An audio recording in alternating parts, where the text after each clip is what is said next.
Good morning, everyone. Magandang umaga. I'm Charlene Balaan of UNDP Philippines, your host this morning. Before we formally begin our activity, we wish to remind everyone of the following house rules for the smooth conduct of this activity. First of all, this webinar is being broadcasted live on Facebook. So please check out the UNDP Facebook account. It's UNDP Philippines. Please also keep your microphone on mute for the duration of the call. For any questions you would like to ask our panelists, please feel free to use the question and answer box. Questions asked in the chat box will not be addressed. Certificates will also be provided to the participants of this webinar who will answer the post-event survey that will be prompted once the webinar ends. Once you've accomplished the survey, you will receive a certificate via the email address that you have used to register.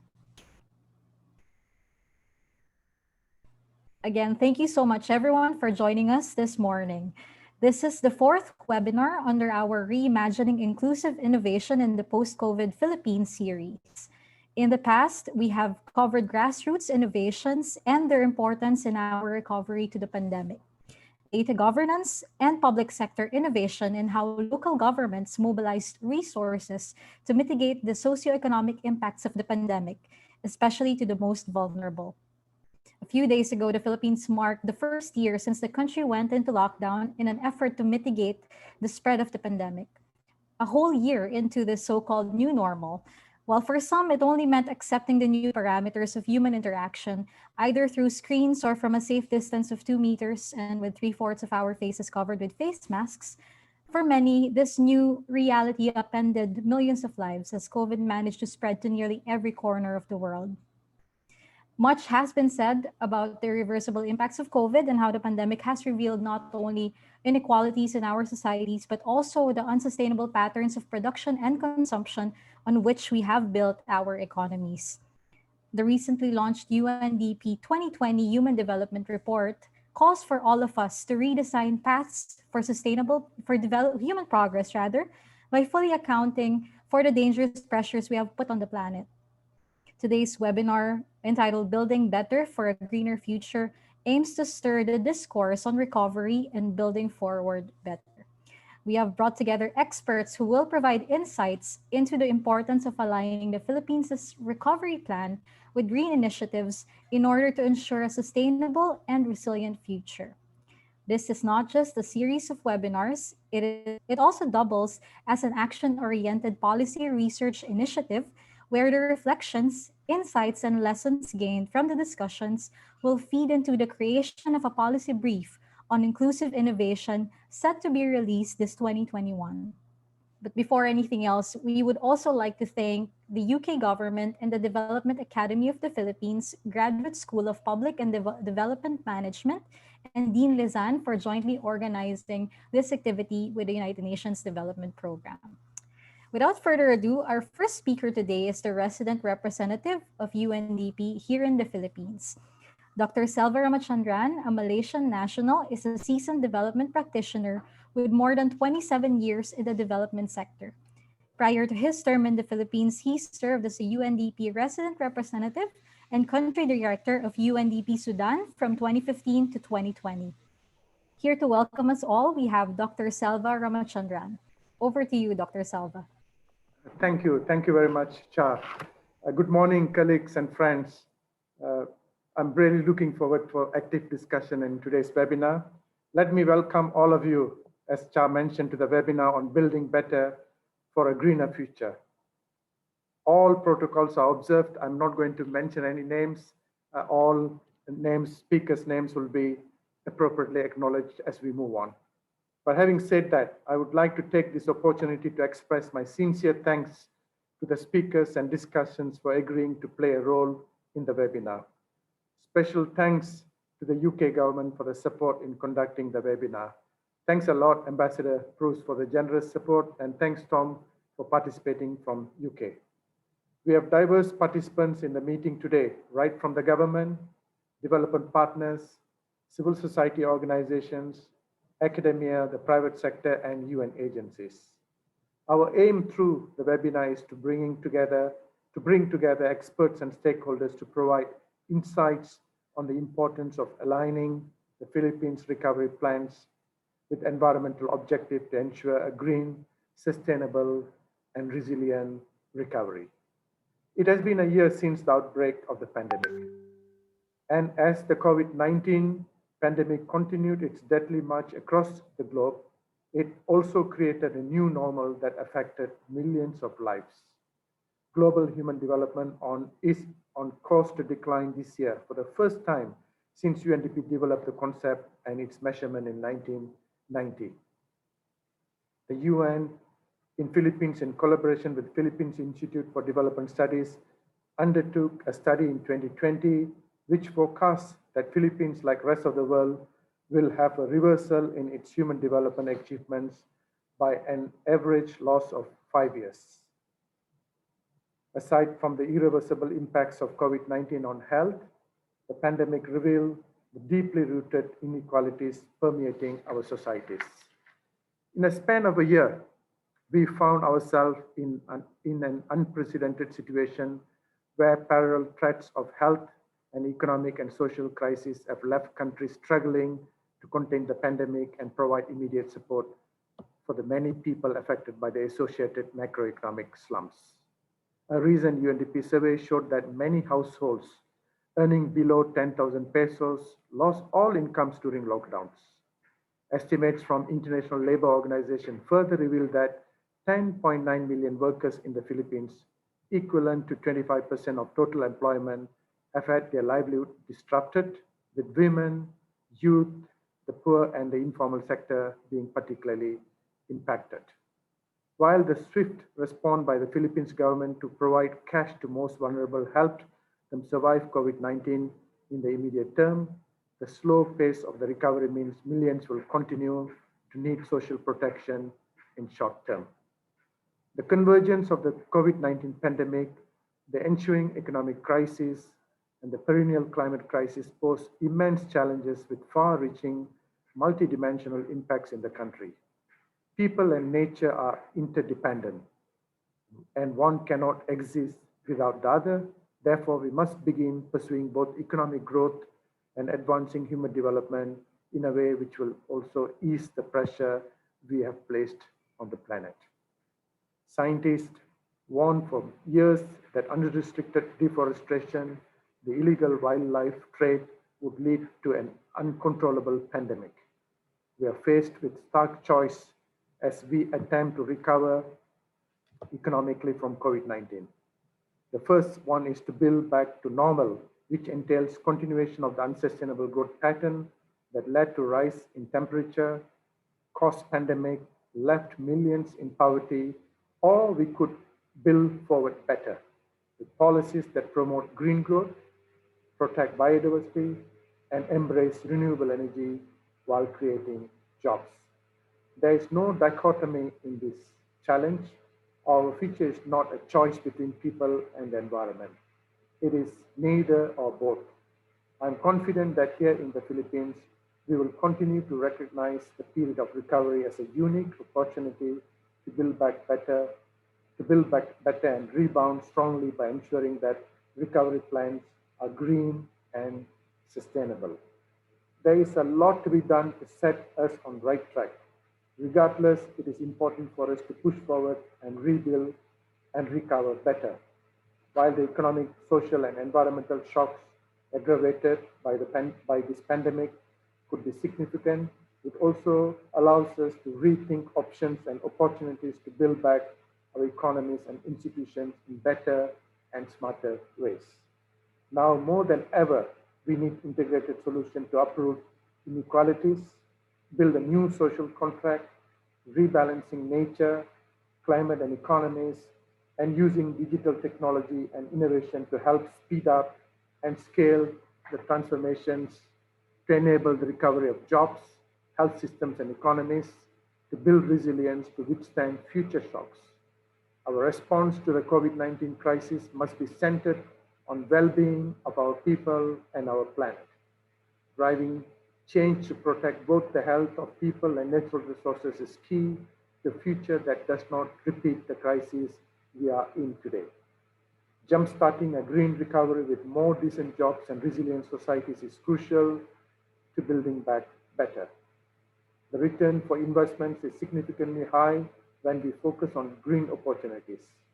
While we are aware that many governments have included green recovery measures in their crisis recovery packages, for example, through grants, loans, and tax relief directed towards green transport, circular economy, and clean energy research, development, and deployment. According to the latest OECD country analysis, so far the balance between green and non-green spending is not favorable in terms of support towards positive environmental outcomes. Sadly, in the green stimulus to date, nature and biodiversity have been particularly neglected, yet risks associated with degraded natural capital are high, including the virus spillover risking driving the current pandemic. Today, we have an opportunity to reflect if our resolve to pursue a green recovery pathways matches our actions in this critical recovery phase. We could look at several aspects systematically. First, assess the recovery packages if it delivers new jobs and businesses through a clean, green transition. Second, assess if climate risk and opportunities are incorporated into a financial system, as well as all aspects of public policy making and infrastructure to provide appropriate market signals.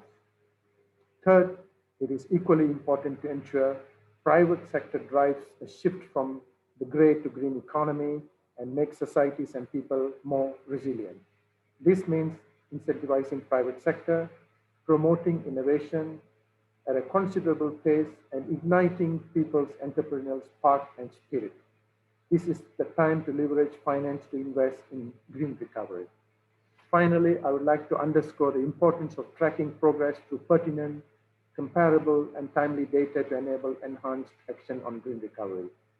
I would like to close my remarks by encouraging everyone to participate actively in the discussion, reflect on the insights and lessons learned to put the Philippines on track to a healthier and more sustainable future, improve our environmental outcomes, and reduce the risk of future pandemics and crises. Together, let's build back better and greener for the future of this generation and wants to come. Let's go green, and let me take this opportunity again to thank the government of UK for the generous support and all those who worked really hard in making this webinar a reality. Thank you very much. Thank you so much, Dr. Ramachandran. Now, today we also have two special guests from some of our most steadfast development partners in the country joining us this morning. To deliver his opening remarks, we are joined this morning by Her Majesty's Ambassador, Mr. Daniel Prus. Ambassador Daniel Prus was appointed as ambassador to the Philippines in August 2017. Previously, he was Deputy Head of Mission at the British Embassy in Madrid from 2012 to 2016 and British Embassy in Bangkok from 2008 to 2012. Before that, he worked in the Europe Directorate of the Foreign and Commonwealth Office, FCO, in London, heading the department that dealt with internal EU issues, including economic reform and the EU's institutions. He was also responsible for strategic communications on the EU, including the Lisbon Treaty. From 2004 to 2005, he was the program director of the FCO's Change Program. This included restructuring the FCO office in London and overseas. Ambassador Daniel was seconded to the Prime Minister's press office in 10 Downing Street from 2002 to 2004, responsible for briefing journalists on foreign, defense, and development issues and accompanying the then Prime Minister Tony Blair on his visits overseas. Let us all welcome His Excellency Ambassador Daniel Prus for his opening remarks. Over to you, Ambassador.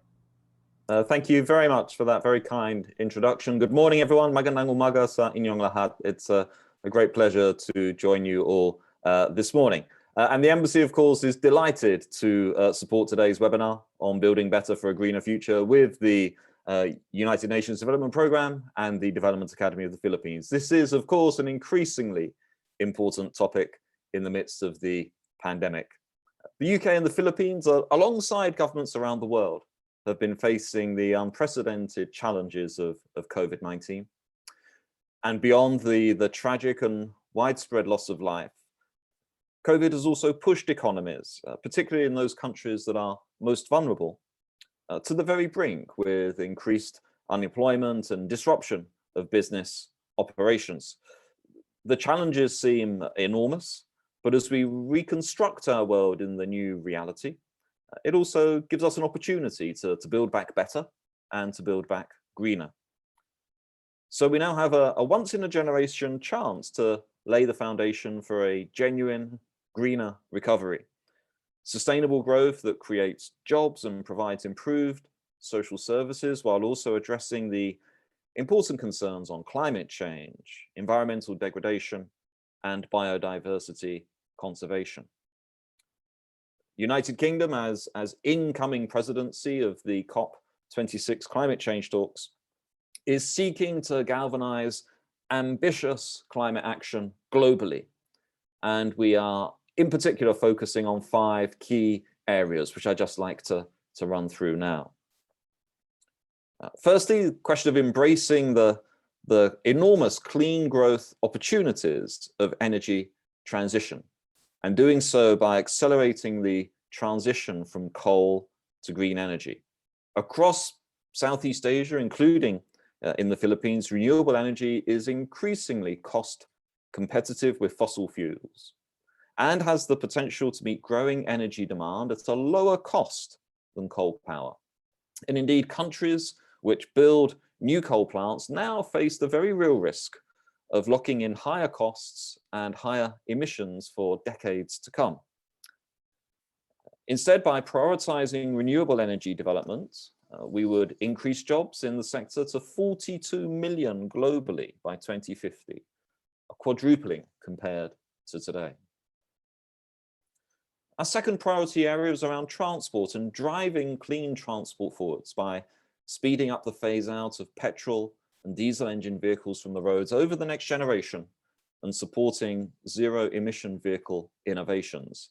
I very much welcome the Department of Transport's efforts to promote low emission modes of transport, including electronic vehicles. It's great to see. Thirdly, we're focusing on bringing about a green transformation of the financial system and prioritizing investments with multiplier effects. This is necessary for countries to be able to boost their resilience and power their shift to clean growth. And I'd like to recognize now the central bank's membership of the Network for Greening the Financial System and the Security and Exchange Commission's support to the Task Force on Climate-Related Financial Disclosures. These initiatives will create mechanisms which will access sustainable finance and tackle climate risks in the financial system. Our fourth key area is around protecting and restoring natural habitats and ecosystems through solutions that are based in nature and doing so on an unprecedented scale.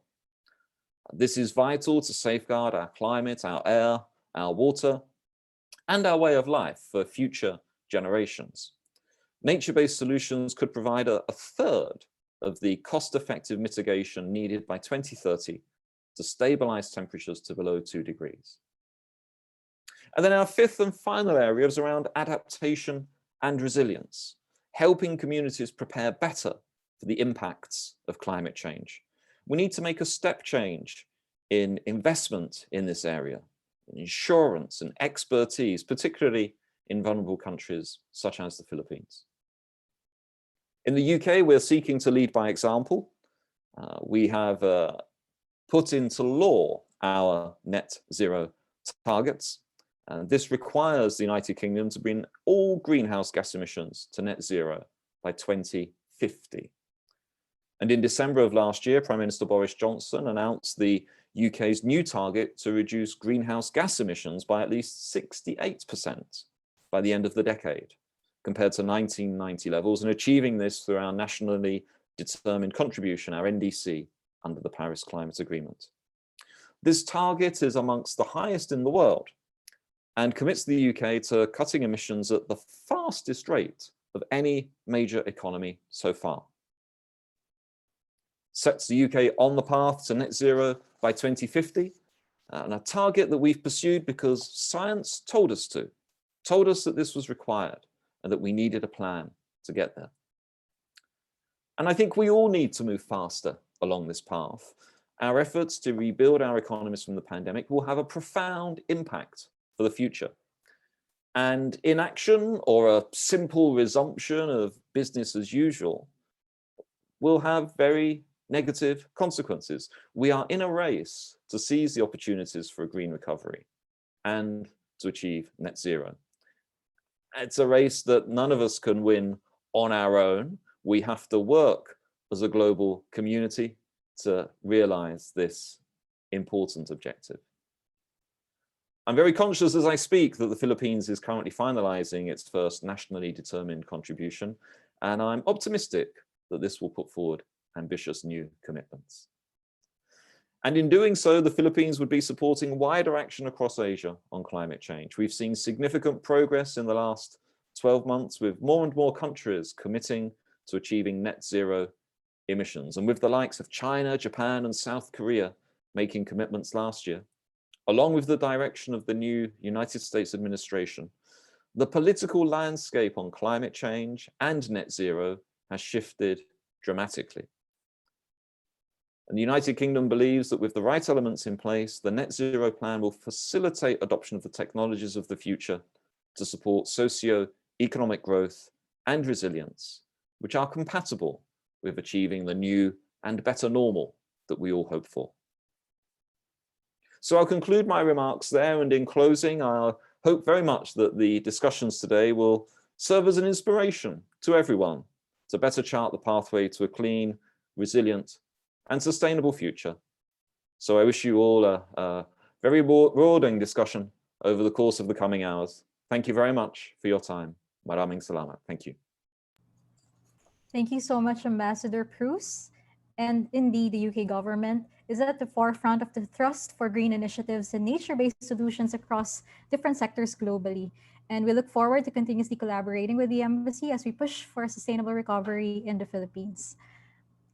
Now, we'd also like to welcome Undersecretary Mercedita Sombilia of the National Economic and Development Authority. Another speaker for this morning, under USEC Mercedita Mercy Sombilia is the manager of the Research and Development Department of the Southeast Asian Center for Graduate Study and Research in Agriculture. Prior to this, she worked with the International Food Policy Research Institute and the International Rice Research Institute. She completed her PhD in Agricultural and Applied Economics at the University of Minnesota, and she holds an MA in Economics and a BS in Mathematics from the University of the Philippines, Diliman. Let us all welcome Undersecretary Sombilia. We are very happy to have you with us today, Ms. USEC Sombilia. Yeah, thank you, Char. Thank you very much. Can I be heard? His Excellency Ambassador Daniel Cruz of the United Kingdom, Resident Representative Selva Ramachandran of the United Nations Development Program, Secretary Emmanuel de Guzman of the Climate Change Commission, colleagues from the government, partners from the development organizations, and to all participants of this webinar, a pleasant good morning. Today's topic is very timely as our nation recovers and builds its resilience, not only from typhoons and other natural disasters, but also from armed conflicts and lately from health pandemics. Thank God the country entered 2020 strong with an average growth rate of 6.6% from 2016 to 2019, dreaming already to be considered an upper middle income country 2 years ahead of the 2022 target. A growth rate that enabled the country to significantly lower its poverty incidence to 16.7% in 2018 and lifting around 6 million Filipinos out of poverty 4 years ahead of the target.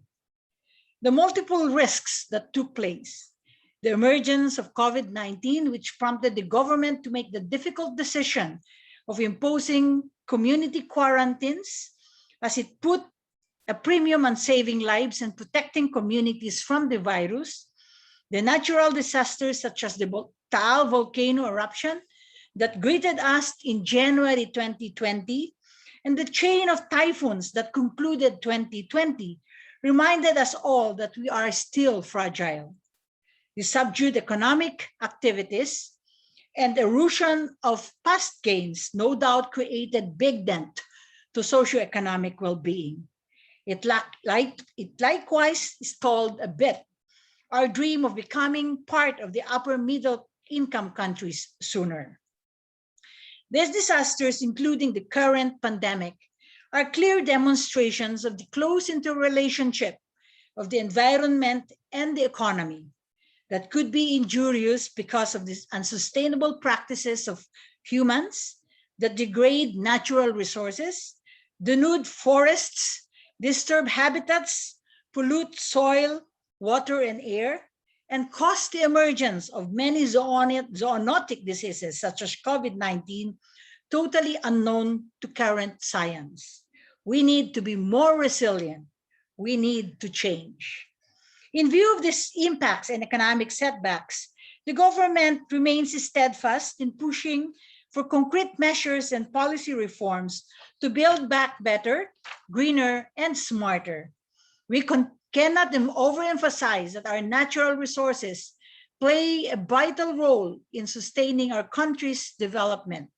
Therefore, green recovery becomes a priority strategy in the government's response and recovery plan to combat the ongoing pandemic and disasters and to ensure sustainable development.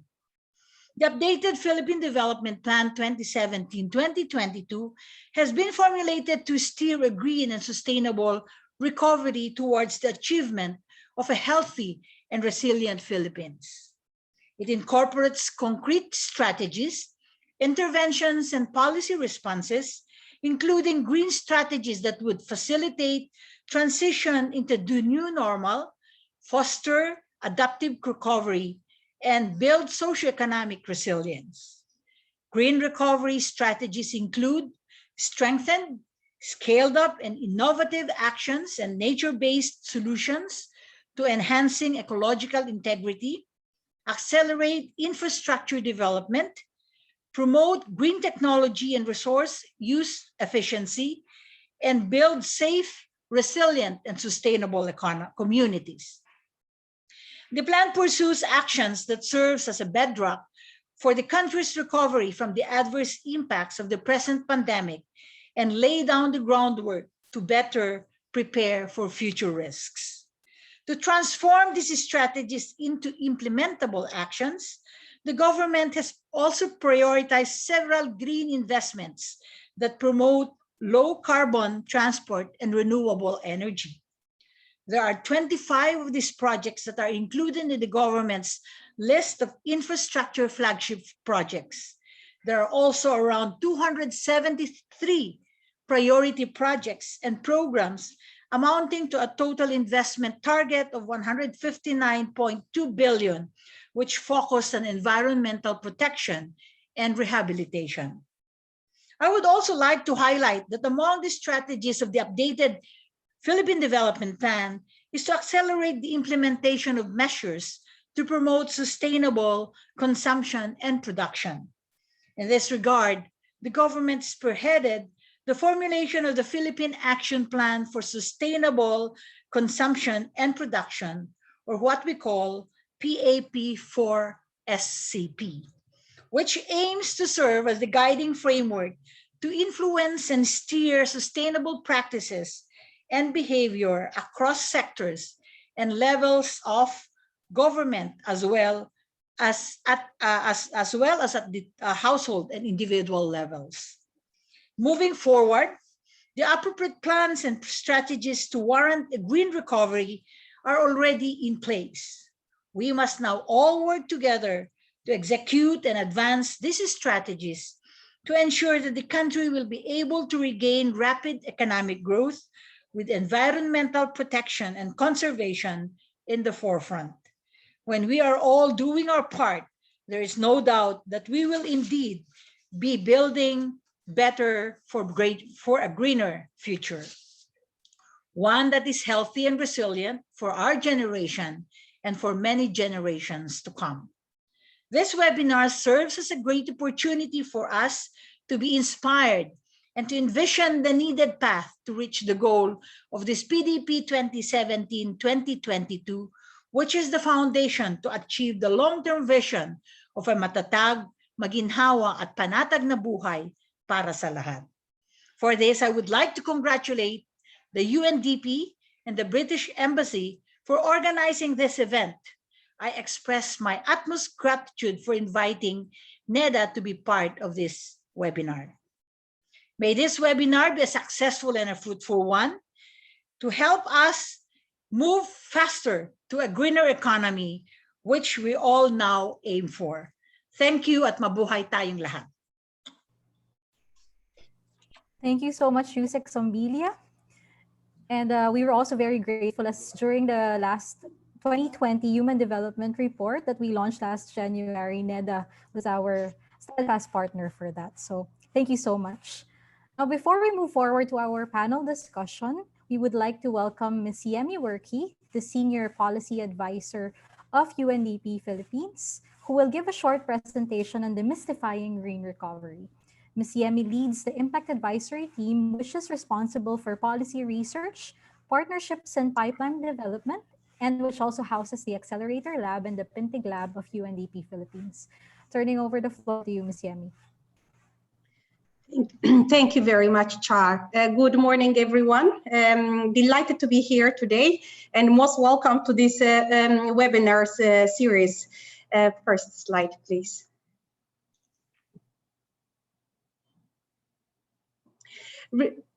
I would like to start this by just sharing a bit of a context, really. We have been in the pandemic over a year now, and it really demonstrated, I do not want to indulge hugely on the impact, but I really wanted to say one important thing. It has inextractably has shown us that the environment as well as our health and our existence are intertwined, and it's very important that we recognize this. As you will all know, we have launched our Human Development Report in December 2020, where we have really highlighted the importance and the interlinkages between the environment that we are living in and the human development. So the biodiversity loss, climate change, air and water pollution and waste management, all these issues are extremely interlinked with the pandemic that we are living in at the moment, both in its origin and its implication, the manner in which we will be having an environmental impact in the future. So it is very, very important to recognize the interlinkages between the pandemic and the environment. Now, as we live into this 1 year period, we recognize the huge human loss that the world has suffered, but also the economic crisis that followed, which underscores the importance of being mindful about environment health and resilience as a critical complement of public health. So we have realized that when the pandemic happens, both positive and negative impacts have been demonstrated. To just mention a few of them, as we've done the lockdown trying to save our lives, we've realized that the global carbon dioxide emissions have reduced temporarily, and air pollution also declined for a shorter period of time. And we also realized that waste management challenges have started increasing, largely pushed through the health waste that started accumulating very quickly. And we also realized that we are pushing hugely on the biodiversity as we continue to, as we lose livelihoods for many, people start pushing into natural resources, encroaching more and more into natural biodiversity and natural resources. Next slide, please. So really, when do we say that a green recovery is happening and we are building back better? When do we say that is happening? What we are trying to say in many of these cases is that when we start integrating environmental and inclusive aspects into our recovery agenda and the stimulus measures, we can say publicly and boldly that we are building back better. Why are we doing it? Because it's mutually beneficiary strategy for all of us to do so. And the reason why we are saying green recovery plans are very important and mutually beneficiary, as illustrated by our opening remarks by both His Excellency from the UK, our resident representative, and NEDA Undersecretary, is that it creates better opportunity to increase income, employment, and it also helps us to build back our economy better and accelerate GDP growth. That is the premises under which we are pushing for a green recovery, and we believe that it will also help us to reduce green gas emissions.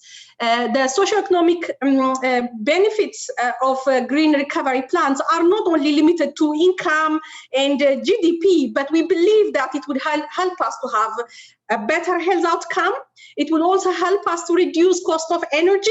It also would help us to have better food security, and as well as safer and better paid employment opportunities. So when we build back better, these are all a set of benefits that we can realize if we design very well designed green policies and implement them swiftly.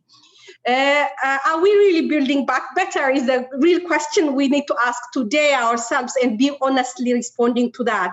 The data from the UN Environment Report, which was launched recently, indicates that spendings in 2020 paint slightly a disappointing picture when it comes to overall spending patterns.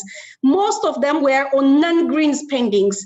And if I just mention a number, 18% of the recovery spendings in many of these countries and only 2.5% of the total spending generally were positive in terms of green characteristics, yet quite a significant share of the spending that we've done, which is once in a century opportunity that the world globally has spent in that large scale, in 2020 might not have realized the green ambitions that we are really seeking for. If I mention a number, in total, over 11.1 trillion USD has been spent largely on a rescue type of operations, which is rightly so because we need to save lives and livelihoods, whereas USD 1.2 trillion was on a long-term recovery measures, which are intended to reinvigorate environmental activities, and only 1.6% was unclear spending. So largely our spending went on a rescue kind of interventions in 2020. So in 2021, however, much remains to be done, and COVID-19 recovery spending may be the greatest ever opportunity that the human race has to build back better. And we are also saying that it's not only because governments have designed these packages, but also the public consciousness has raised in an unprecedented manner consciously that the fragility of the natural system and the importance of human well-being has never been well recognized by the general public than now. So we really have a ripe environment for us to cultivate recovery, a green recovery. Next slide.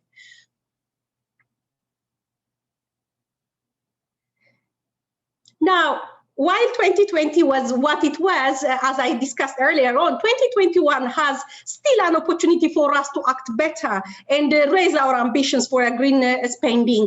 And it is possible to do so. We believe that long-term economic social plans can be integrated into the packages that governments are designing. And amongst them, quite a lot has already been said at the opening remark. I would not want to repeat much, but I will say 5 core green policies would at least contribute to this green recovery agenda. Green energy, renewable energy, green transport, which has also been illustrated by His Excellency, the UK Ambassador, and then NEDA Undersecretary, green building upgrades and energy efficiencies, natural capital, and green R&D, research and development is extremely important as well. And a lot more can be done depending on each country context. And in Philippines, one will hear from our esteemed panelists what more can be done in 2021. Next slide.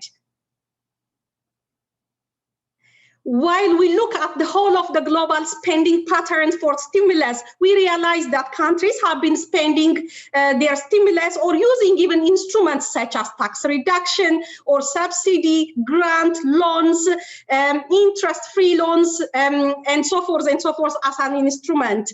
And you will see that most of the countries who spend a lot on green elements have done so on energy and green transport areas, less so on other sectors like agriculture, forestry, waste management, and so forth. And the instrument that they have deployed largely concentrate on tax reductions, and then to a certain extent also on grants and loans, including interest-free loans that have been used more frequently than others. Skills training is one of the few that has not been sufficiently deployed as an instrument in making the green recovery agenda in many of the countries. So in the case of Philippines, I am hopeful that during the discussion, we'll be able to illustrate which one of these instruments are particularly been applied to make the Philippines recovery greener. And then we will also be discussing for the private sector participants who probably are already listening to us here today, in what ways their efforts can be boosted through the government interventions in the packages and in the incentive and regulations and policies for them to be able to drive the green recovery agenda. I'm really hopeful that our esteemed panelists will be able to help us to unpack which instruments are being prominently used and in what ways, which sectors have been emphasized in the case of Philippines. I will stop here to allow the panelists to elaborate a lot more on these areas. Thank you very much for the opportunity. Thank you so much, Yemi, and thank you for reiterating the interconnectedness of the current crisis and the decades of pressures that we have placed on the environment. Now, to begin the conversation around how we can spur green recovery in the Philippines, I would like to introduce you all to our panelists and reactors for this morning. Our first panelist is Assistant Secretary Paula Alvarez. Attorney Paula Sherina A. Alvarez is She's currently the Assistant Secretary for International Finance and Special Projects and the official spokesperson and head of communications at the Department of Finance. As an Assistant Secretary, she handles sustainable and climate finance as well as disaster risk finance.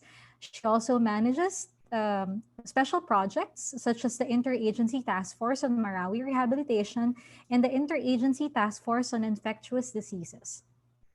Our second panelist is Ms. Lynn Javier. Ms. Javier is the Managing Director of the Policy and Specialized Supervision Subsector under the Financial Supervision Sector of the Bangko Sentral ng Pilipinas. She oversees the supervisory policy and data departments of the BSP as well as the supervision of specialized areas, specifically money laundering, information technology, and treasury and trust operations. Our third panelist is Mr. Edmund Araga, the founding member of the Asian Federation of Electric Vehicles Association Incorporated. As EVA president, he represented the EV industry in the Senate hearings on the act to provide the national energy policy and regulatory framework for the use of electric vehicles and the establishment of electric charging stations. He is also advocating in both Congress and the Senate for the passage of the EV and Hybrid Incentives Bill that will grant fiscal incentives for both manufacturers and users of electric vehicles and hybrids. Our fourth panelist is Mr. Tom Moody. He oversees the UK government's climate change and low carbon energy strategy in the ASEAN region and mobilization of regional policy, development programming, and commercial work to deliver it.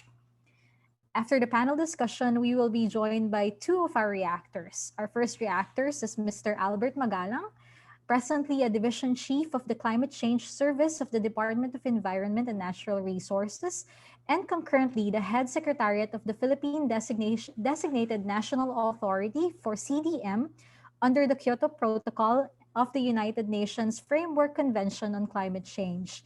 He is the pioneering executive director of the National Solid Waste Management Commission and chaired the multi-sectoral drafting committee of the IRRs of RA 9003. And our last reactor is Mr. Khalid Hassan, the director of the International Labor Organization Country Office for the Philippines. He firmly believes that putting decent work at the heart of economic, social, and environmental policies and national development strategies is crucial to leaving no one behind. Mr. Hassan is responsible for leading the Decent Work Country Program in the Philippines, which provides the framework for ILO's support to promote inclusive and sustainable economic growth. He strongly promotes a human-centered agenda for the future of work by increasing investments in people's capabilities in institutions of work and in decent and sustainable work. Again, we would like to thank all of our panelists and reactors for joining us this morning. The panel discussion will be moderated by Mr. Rex Lore, who is currently the head of solutions mapping of the Accelerator Labs Philippines. He designs innovation programs, mentors innovators and startups, and facilitates seminars and workshops on design thinking, social business model generation, educational technology, strategic planning, and program development with various startups, companies, schools, colleges, and universities. Without further ado, I'm turning the floor over to you, Rex, for the panel discussion. Thank you very much, Char, for the introduction. And I am as thrilled to be with all of you today to listen and learn about how the Philippines can jumpstart and accelerate a more resilient and greener recovery. We will be taking on a more conversational format for our webinar. I will begin with a question, and the speaker will have around 5 to 7 minutes to answer the question. For our speakers who have a brief presentation, they can keep their PowerPoint presentations in the first half of their allotted time, and then a quick Q&A will ensue afterwards. We will also be opening up the space for a conversation with the participants and the audience in the second half of this webinar. Our first resource person is Assistant Secretary Paula Alvarez of the Department of Finance. Ms. Paula will be sharing her thoughts on financing green recovery. Assistant Secretary Paula is also accompanied by Director Neil Cabiles of the Department of Finance to answer questions later on. Please go ahead, Assistant Secretary Paula, for your presentation. Okay. Thank you, Rex, and good morning to all. So just to set the context, on behalf of Finance Secretary Carlos Dominguez, we would like to thank the UNDP as well as the DAP and the UK government for inviting us as a resource person in this webinar. So next slide, please. Okay, so to set the context of what is green finance in the Philippines, based on our experience, so how we've been doing things in policy and intergovernment policy work, is that the green finance structure in the Philippines is made to focus on financial instruments that are designed to help government manage the cost of disasters due to our innate vulnerability while increasing revenue generation given our context of being an emerging economy. So it takes into account environmental risks and impacts, as well as green facilities and solutions to finance programs and projects on environment and natural resources in the country. So we have both financial instruments like risk mitigating instruments, as well as green facilities and solutions, like how do we finance, for example, renewable energy projects and other projects that are geared towards a green recovery. So next slide, please.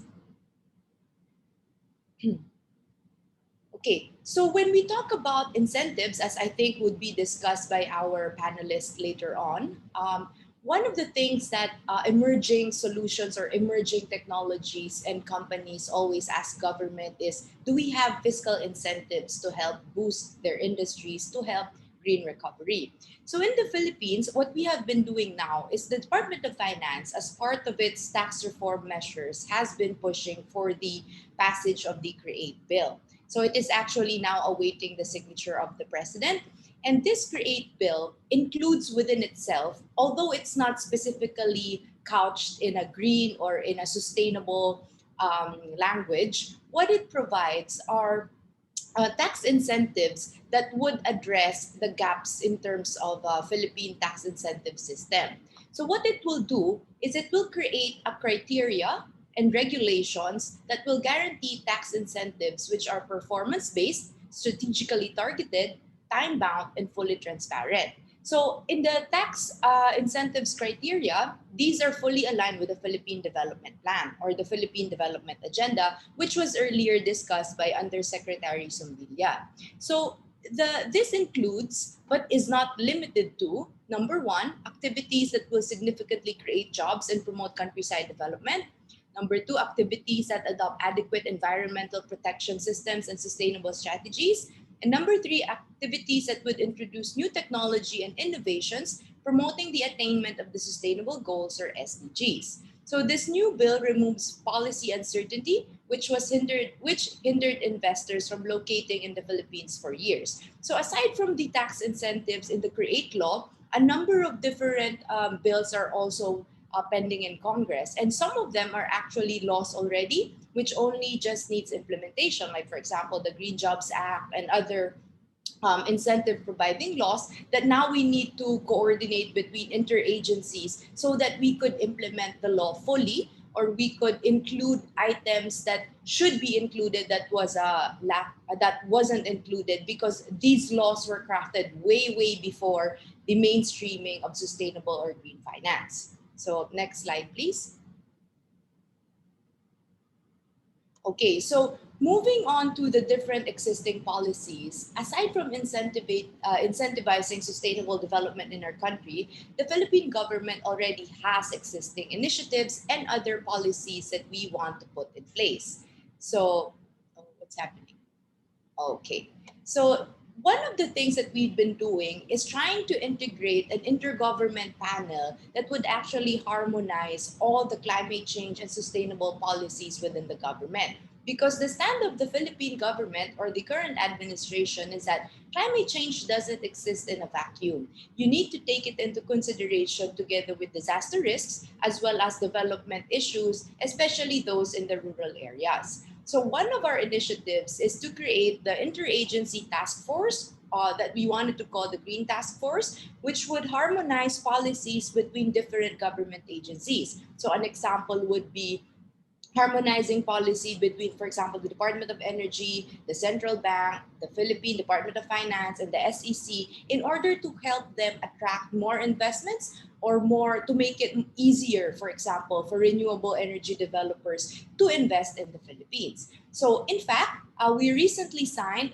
in March 15, together with the British Ambassador, His Excellency Daniel Cruz, a memorandum of understanding with the UK government for the Prosperity Fund for the ASEAN Economic Reform Program and the ASEAN Low Energy Carbon Program. So under the ALSEP, the UK government is helping fund initiatives such as the Green Task Force and the creation of a sustainable finance roadmap for the Philippines to implement. So the Council aims to harmonize these policies, and we are trying to pattern it towards how the UK started their own as well. So we're not trying to reinvent the wheel. What we're trying to do is to learn from peers and apply it in the Philippine setting. So next slide, please.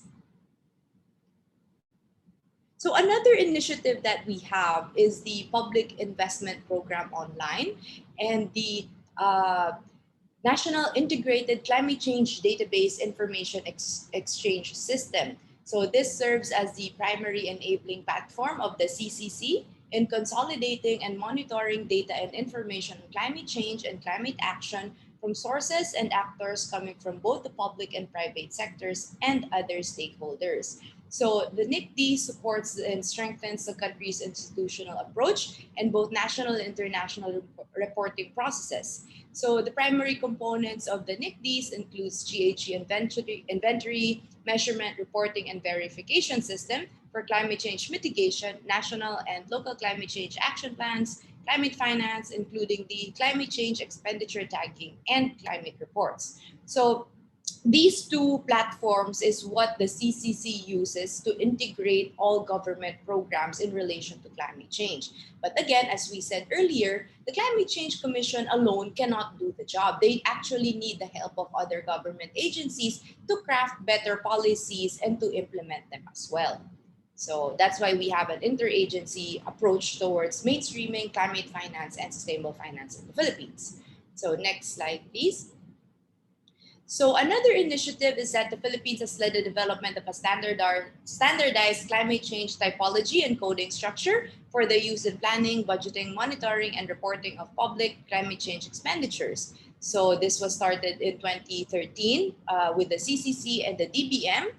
They issued a joint memorandum circular which mandates government agencies to track their climate change expenditures and their 2015 budget solution. So this is actually this is practical, for example, for planning purposes, because once we can tag how much of our general appropriations or our internal budget is actually allocated towards climate change mitigation, adaptation, and other initiatives, we would then know from the finance department how much is the gap in terms of financing to fund these different sustainable projects, or how do we build back better? So this is where your economic planning comes into play. So that's where your interagency cooperation is also needed. So from the viewpoint of the finance department, it really boils down into knowing how much we are already actually spending in terms of climate and sustainable projects, how much losses we undertake due to disasters and due to the increasing effects of climate change,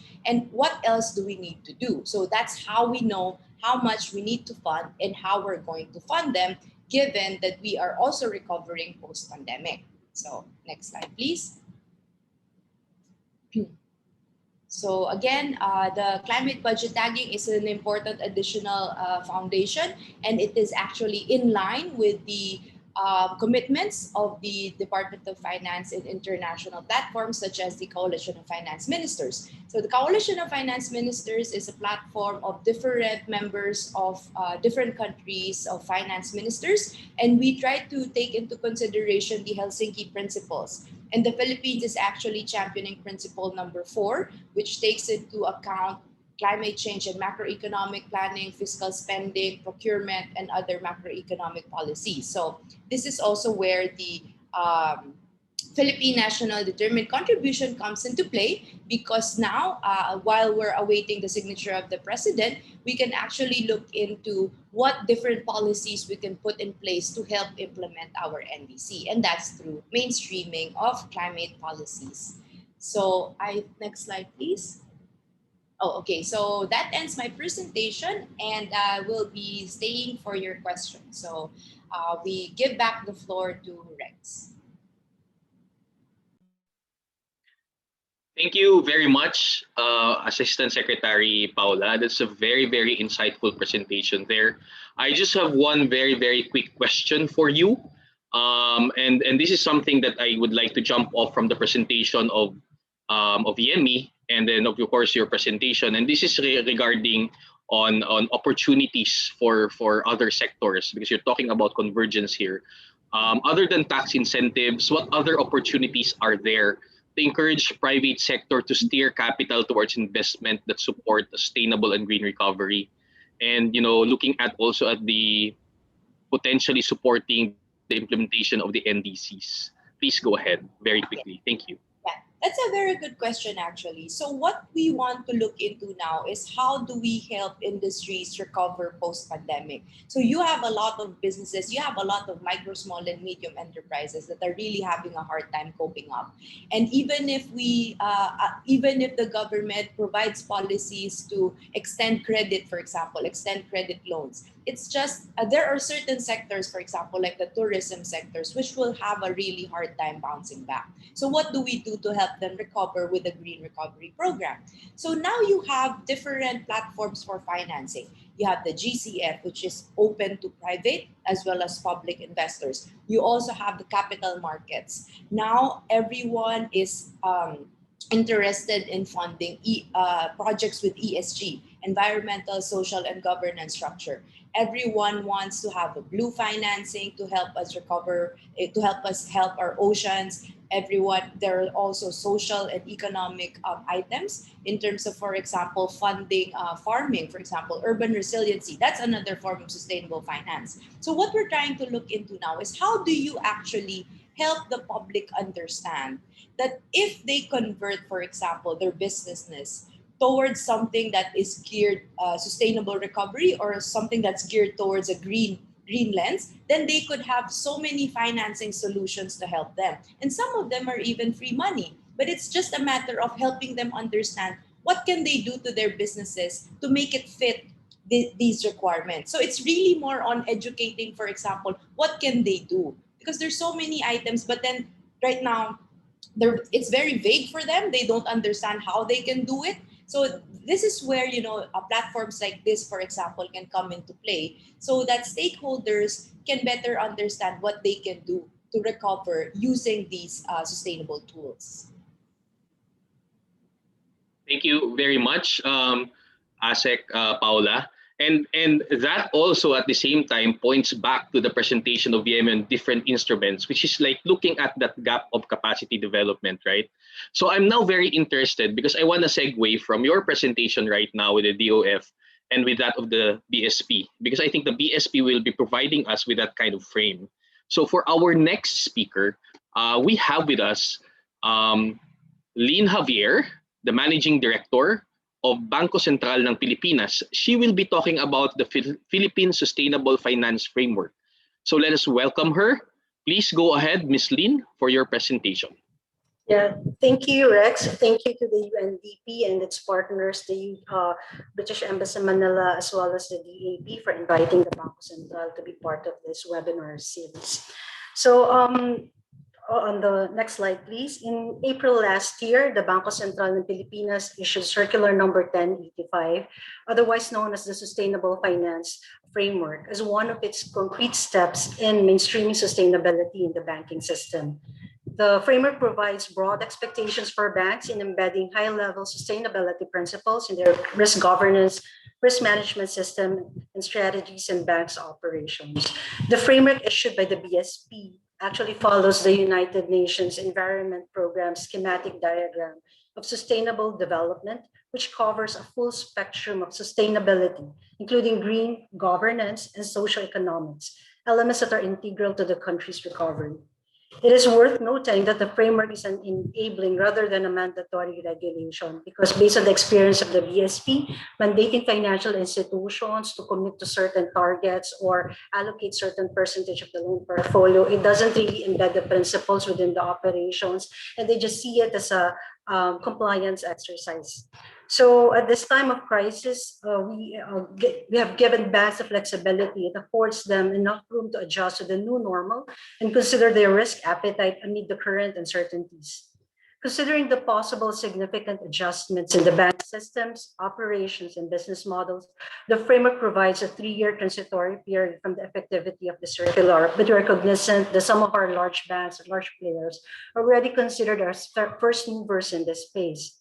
Within that period, banks are expected to develop a transition plan to implement a board-approved strategies and policies, integrating sustainability principles into their strategic objectives and operations, as well as in their corporate governance and risk management system.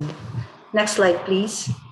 Now, the existing principle-based governance and risk management guidelines issued by the BSP provide financial institutions with the flexibility to develop corporate strategies and to design risk management processes that progressively integrate sustainability principles.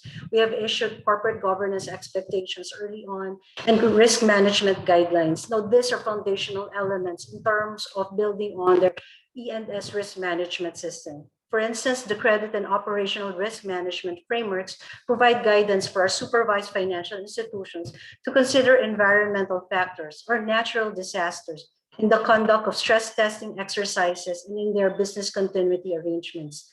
These existing principles and standards set the backdrop for the broad expectations provided in the framework. For supervised financial institutions, it is only when they see this risk translate to financial impact or financial losses in their balance sheets would we be able to accelerate actions in embracing sustainability principles.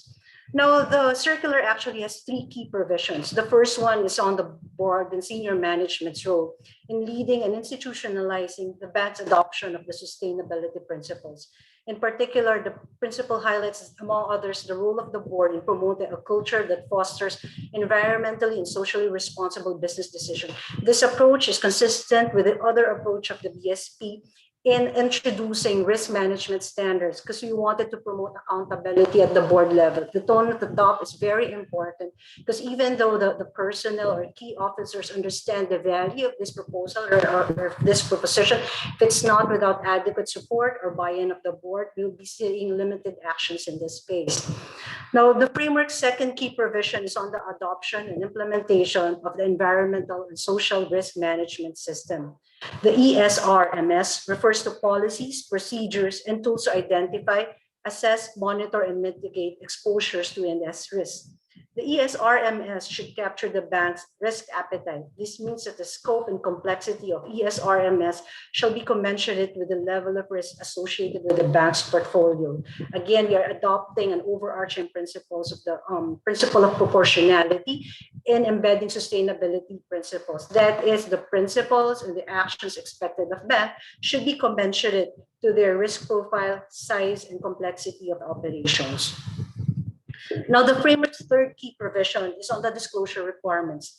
This provision aims to enhance market discipline and promote transparency by requiring banks to disclose several elements of their sustainability agenda in the annual reports. This includes their sustainability, strategic objectives, and risk appetite. Overview of ESRMS, products, services, breakdown of environmental and social risk exposures, and their potential impact on the bank, among others. The disclosure requirements under the framework are broadly aligned with the sustainability reporting guidelines for publicly listed companies, the Securities and Exchange Commission. We're happy to share, and the International Financial Reporting Standards Board is also looking at requiring disclosure set for those users of the International Financial Reporting Standards. Once adopted, this will automatically be adopted across the industry because the BSP subscribes to the adoption of the International Financial Reporting Standards as well.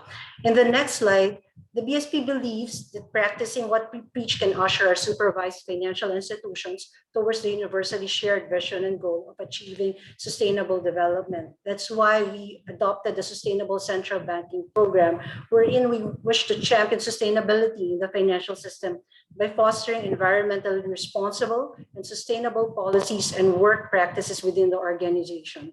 This strategic program follows a phased implementation approach that starts with our own capacity building, as well as vulnerability assessment. Assessment of the risk exposure of the BSP to climate change-related risks, as well as self-assessment on which areas of central bank operations can we embed the sustainability principles as well. This was also mentioned by Ambassador Cruz earlier, that the BSP is now a member of the Network for Greening the Financial System, and we are also part of the ASEAN, the technical working group of the ASEAN on conducting the study on the role of the central bank in promoting sustainability principles. So the BSP is committed to working closely with other government agencies and regulators to accelerate progress towards sustainable development. At the same time, it aims to put in place cohesive and mutually reinforcing reforms to safeguard the financial system and promote green recovery. This actually is the adoption of the Sustainable Finance Framework. It was introduced at the same time as the Digital Payments Transformation Roadmap of the BSP was introduced, promoting innovation in the financial system, as well as access to finance. So this ends my presentation. Thank you very much for this opportunity. Thank you very much, Director Lin. That's a very insightful presentation. I have a question for you. The Sustainable Financing Framework has unleashed an important enabler to green the portfolio of the banking sector in the Philippines, right? So what has been so far the results or impacts of this policy as implemented? Please go ahead. Yeah. Thank you, Rex. The circular was just issued last April, and we actually gave banks 3 years to embed the sustainability principles in their strategies and risk governance systems. But we know that the large banks are actually the first movers in this space, issuing green bonds and social bonds as well as adopting to the disclosure requirements of the SEC. But an important factor for us, or I think a key milestone for us when we issued the circular, is the increased awareness of the banking industry. It is only when the banking industry understand the ESG risk would we be able to expect them to act on these issues, because this would translate to financial losses. That's one important milestone that we have. And then another important is they saw the opportunities to contribute to the shifting from a mere CSR or corporate social responsibility theme to actually embedding it in their strategies. That's why the timing of the issuance of our circular is very critical as well. We issued it amid the stringent economic lockdown. So we are actually telling banks, signaling to banks that as you review, reset, and rethink your strategies, you have to think green as well. So I'll pause here, Rex. Thank you very much. Yes, thank you very much. I have another question for you. I'm also very curious about what the space looks like for using this type of investments to support industries, manufacturing and MSMEs towards green recovery. I want to make that link as well. Thank you. Yeah, thank you, Rex. Again, going back to the timing of the issuance amid the strict economic lockdowns, it is at the time when both financial institutions and corporates or businesses are rethinking how could they better serve or how could they continue their businesses amid the challenges posed by the pandemic. So as they reset their strategies, the BSP rolled out prudential relief measures to actually encourage lending to MSMEs and provide relief to the supervised financial institutions. This includes lowering the risk weights for MSME exposures and using loans, MSME, and large enterprises that are not part of the conglomerates as a form of compliance to the reserve requirements of the BSP. This is actually the first time that we're using that. And we also increased the single borrower's limit. Now we're talking about the supply side. I want to look back to what ASEC Paula mentioned earlier, her intervention about the demand side. I mean, the businesses and industries should also be aware, informed of going green in their recovery strategies and tap these facilities as well, or these relief measures available to them that make the channel through the BSP supervised financial institutions. Thank you very much, Director Lin. And that's very, very insightful. And we have with us actually was one of the panel of resource speakers. We have presented high-level frameworks and strategies as presented by you and ASEC Paula.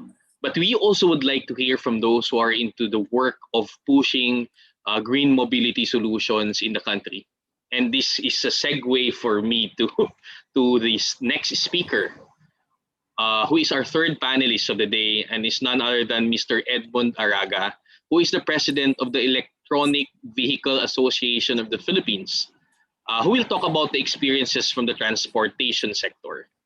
Please go ahead, Mr. Araga, for your presentation. Yes, good morning, Sir Rex. Thank you for this opportunity. In behalf of Electric Vehicle Association, I would like to take this opportunity to showcase to you our advocacy on promoting electric vehicles and the industry itself. A short background of our association: we are comprising of more than 54 members, suppliers, manufacturers, fleet operators, and academic chapters advocating and promoting this electric vehicle industry. Next slide, please. When we speak of e-vehicles, it clearly states that this type of e-vehicles addresses not one but two types of pollution that affects our health: air pollution and noise pollution. During this lockdown, the pandemic situation, the effectiveness of the EVs in shuttling the health workers to and fro to the workplace is the very ideal setup in addressing pollutants in the air and at the same time to retain a peaceful and harmless noise within the area. Allow me to present to you some slides what EVs in the Philippines means socioeconomically. Next slide, please. On the graph below, and you can see the cost benefits that our academic chapters made during the 2018, last 2018.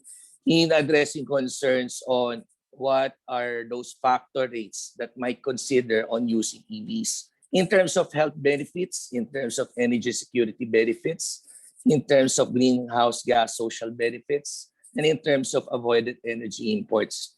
So we're trickling down on different types of vehicles, in particular, if you're going to make use of EVs. So these are the cost savings in particular.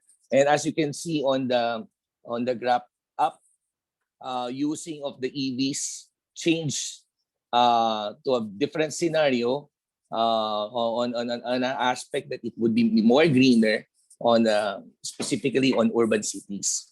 Next slide, please. So this is also a continuation of the health benefits of using different types of vehicles if you're going to make use of plug-in hybrids concerning to comparison to Euro 4 vehicles. Next slide, please. At present, we are about 11,950 registered electric vehicles. This is according to Land Transportation Office, and of which most of the cake of the pie is on the e-trikes, wherein it composed of more than 6,783, and followed suit by the e-jeeps of 595. And the rest are stated.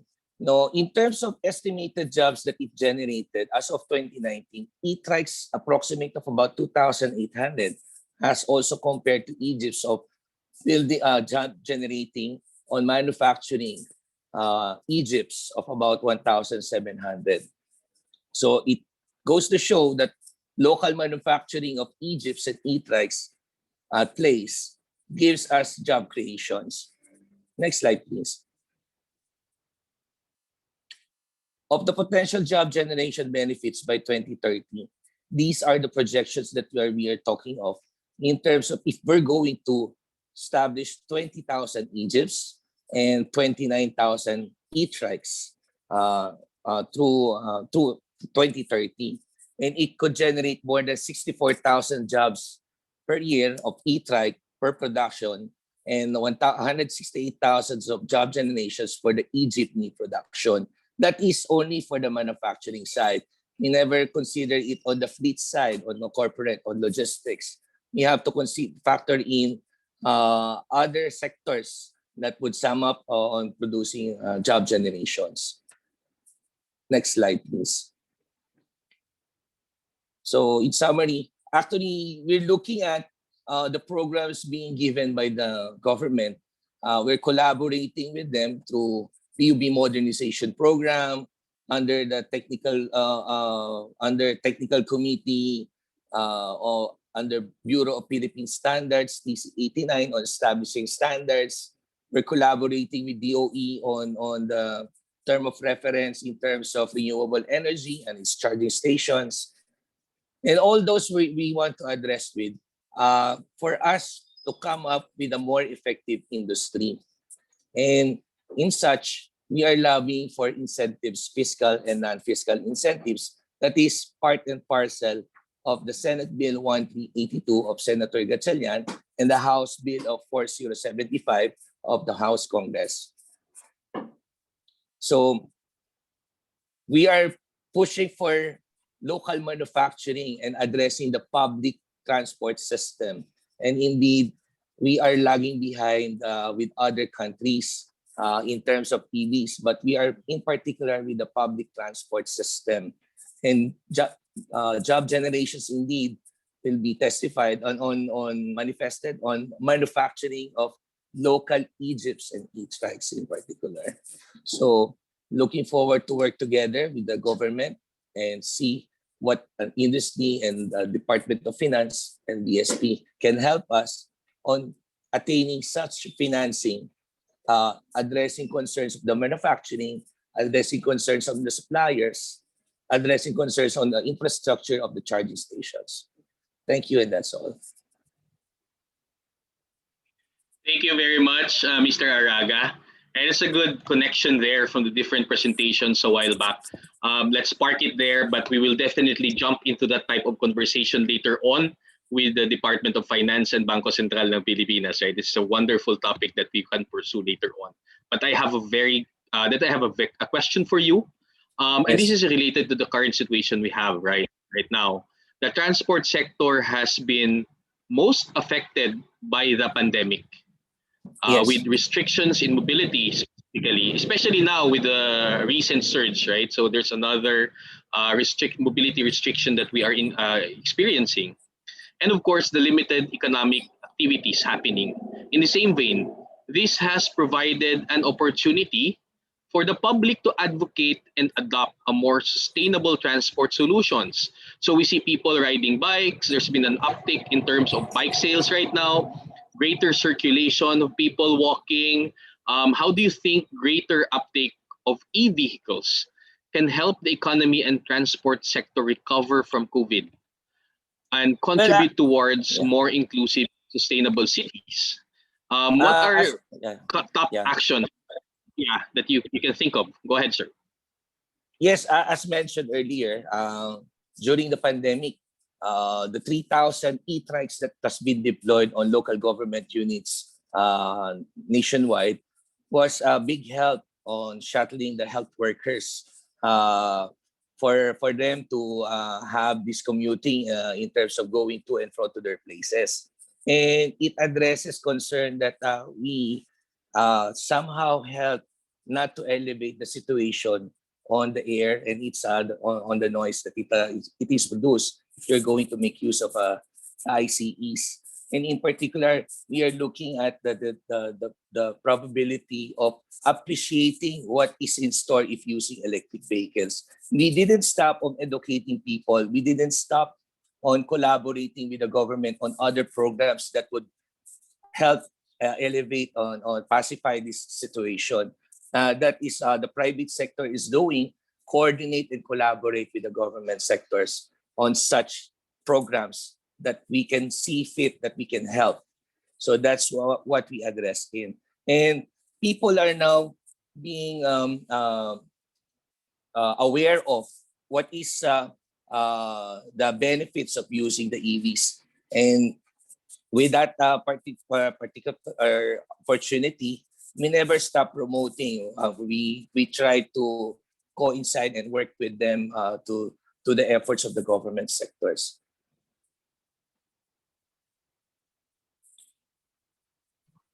Thank you very much, sir.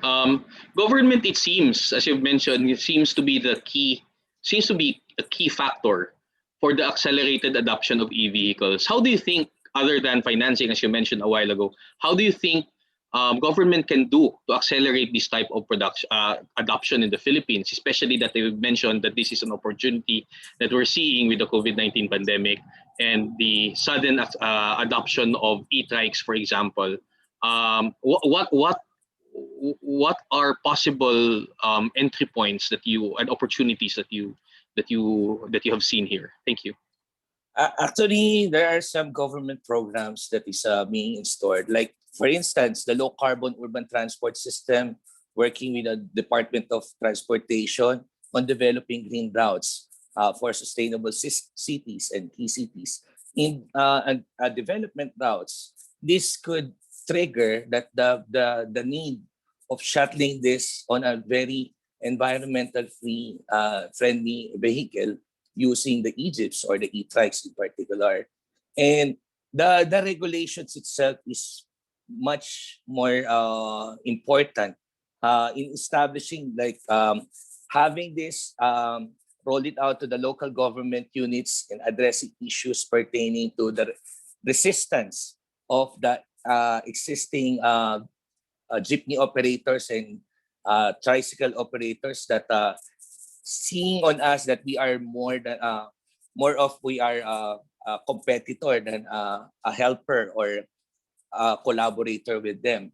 So that's another issue that we have to address with. We have to look into what the government agencies can do, collaborating with the private sectors with a certain program that suffice all addressing concerns. Yes, the problem that we want to address is the cost. But what we simply would like to let the people know is that this is only on the upfront cost. What it needs is the more benefits it could give on a long term, not on a short term. So in addressing concerns on the financing side, the fleet operators have some difficulties because of there are only two banks that could cater on the public sector PUB modernization, which is Land Bank and Development Bank. And other commercial banks are not open and keen on it. So the probability of rolling it out to the market of 15 units to be replaced, imagine the 240,000 jeepneys that are registered has to address on replacing this on a 15-year term or more than 15-year-old vehicle. And the promotion of the government is they're already promoting the e-vehicles, in particular the e-jeeps, but no takers yet. Why? Because lack of funds. They have the difficulty of availing this program or getting this into on ground. All right, thank you very much, Mr. Araga. That's wonderful. I'll see you right back after we finish all the panelists. Our last speaker, last panelist, will provide us an outside looking in perspective, right? So he is from, he is the Southeast Asian Director for Climate Change and Energy of the UK government. Mr. Tom Moody will be expounding on the topic green financing recovery, looking at their experience in the United Kingdom. Please go ahead, Mr. Moody. Thank you. Good morning, and thank you very much to you and to my very distinguished fellow panelists for having me. I will try to be relatively quick because I realize we're running slightly over time. So let me start by just saying that, as our ambassador, Mr. Priest, said at the start, the UK recognises that this is a really challenging moment for the world. COVID has led to quite an unprecedented shutdown in terms of our economy, and we approach this issue both in terms of our COP presidency and in terms of our domestic role and the sort of alignment between the two. So presenting ourselves, recognising our role as a global leader at the moment. As Dr. Ramachandran said at the start, we see the opportunities to build back better as a huge and pretty unique springboard for ambition. And that's one of the reasons that we delayed COP26 for a year, so that countries could maximize that sort of effect, as well as ensuring a really inclusive COP. We recognize that they would probably be prioritizing the immediate health response had we held the conference last year. So we want to see that as countries start to look at the medium and long-term stimulus, which they should be soon, we want to see them maximizing that. So let me focus my sort of discussion on the domestic work, because I think that will allow us a little bit more of a sort of perspective from outside the region. So the UK's green recovery effort is focused around something called the 10-point plan, which the Prime Minister announced in December, and that constitutes about £12 billion worth of government investment, and we're expecting at least 3 times as much of private sector investment to be crowded in by that. And we think that will lead to the creation of about 250,000 green and high-skilled jobs. So we look at this both from the perspective of international duty and recognizing all the points that have already been made about the urgency of taking action. So if you look at the UK's leadership on this, we were the first major economy to legislate to reach net zero, and we preferred historically to set quite bold long-term visions without, and as the ambassador said at the start, without having a plan to reach those yet. So our approach has very much been to follow the science, to see where that says we need to go, and then build a plan to meet that, rather than wait until we know we can hit those targets. We see the sort of the upcoming COP presidency, I should also say, from the perspective of also needing to raise the finance to internationally to meet those goals around the world. So I think the other perspective, which I just want to bring out a bit more here, is about the economic opportunity that we see from a green recovery. So other speakers in the panel have already emphasized this a little bit, but I want to speak about that from a global perspective as we see it as COP president, but also from the UK. So we see this path as an economic race, so a race to the top, really. So the path towards net zero by mid-century is clear. We've signed up to Paris. We will have to meet those international commitments. So the choice is really whether that's a bumpy trajectory with loss of jobs, the share of global sectors of growth, or we adjust smoothly and countries around the world benefit from that. So that is the choice for governments, really. So at the moment, if you look around the world, and particularly when the US, as it's expected to do, completes its own net zero commitment next month, we will have over 70% of the global GDP on a pathway to net zero. And if you look around this immediate neighborhood at China, Japan, South Korea, that you can very much sense the sort of industrial renewal that is being framed within this argument. So it's not, as we see it, a case of a choice between a cost of adjusting and maintaining on the current path. It's the benefit of moving there. And you can look at that through multiple prisms. So as my previous speaker, Mr. Araga, said, the job creation of the clean transition is undebatable.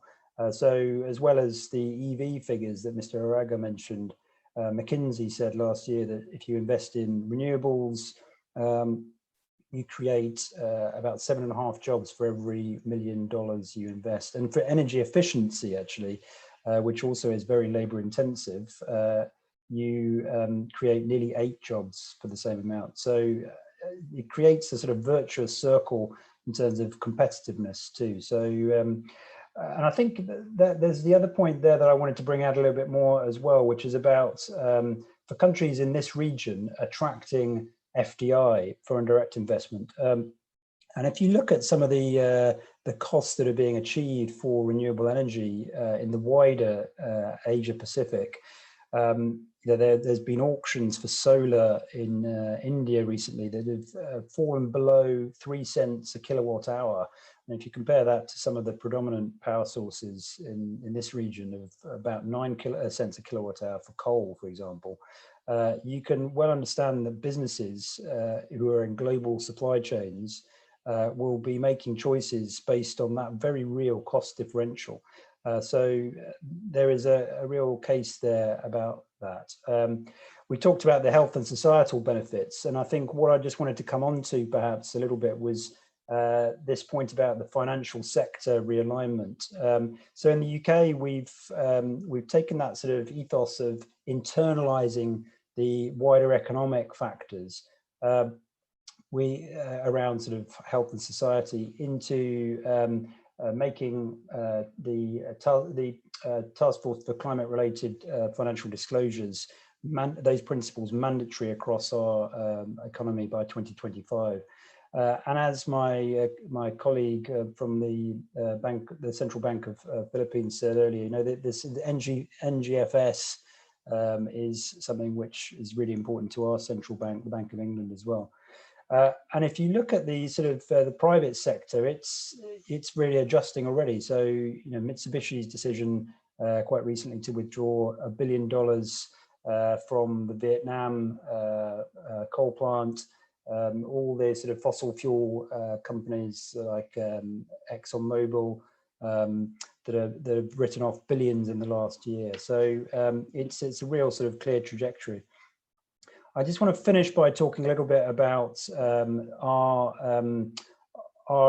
trajectory domestically and how we consult with industry. So we also have a climate change committee which is driven by science, and it's independent of government. It sets 5-year carbon budgets, very much in consultation with industry. And that gives them what they really want, which is long-term certainty to be able to plan. That is a really key factor in driving that forward. And just very briefly to finish off in terms of the work in the Philippines. So the UK is obviously a real partner for the Philippines on this trajectory. And to mention a few of the initiatives that we're working on here, green finance, which I think we've already mentioned, the energy transition work, energy efficiency, urban resilience, and sustainable land use. All of those things, as well as the COVID recovery, which we've obviously been contributing to today, is a part of that sort of constellation of work that the UK government participates in here and funds. So we're really delighted to be part of this, and I think I commend you and the speakers for a really clear pathway. Thank you. I'll wrap up here, given I'm very compressed on time. And Maraming Salamat. Thank you very much, Mr. Budi. We have a couple of reactors here, who is from DNR and the other one is from the International Labour Organization. And thank you again to all our panelists for sharing your insights and experiences. We would now like to introduce our two reactors who will be sharing their insights based on their based on our panel discussion. They have 5 minutes each to do that. First, I'd like to call Mr. Albert Magalang, the Chief of Climate Change Service from the Department of Environment and Natural Resources. Please go ahead, Mr. Albert. Okay, thank you, Rex, for this opportunity given to the DNR to serve as the reactor to the topics that were discussed ahead of earlier. So first of all, the DNR would also like to thank the organizers of this webinar, the UNDP, the British Embassy in Manila, and the UNDP, of course. And also a pleasant morning to all the participants and the other speakers. So, which is for us a very timely discussion on how to build better for a greener future, and in view of the much anticipated recovery from the still intensifying COVID-19 pandemic. So the pandemic at least made us realize the limitations of our planet. It has awakened us to the realization that if we are to survive as a species, humans must really respect nature and coexist with other species.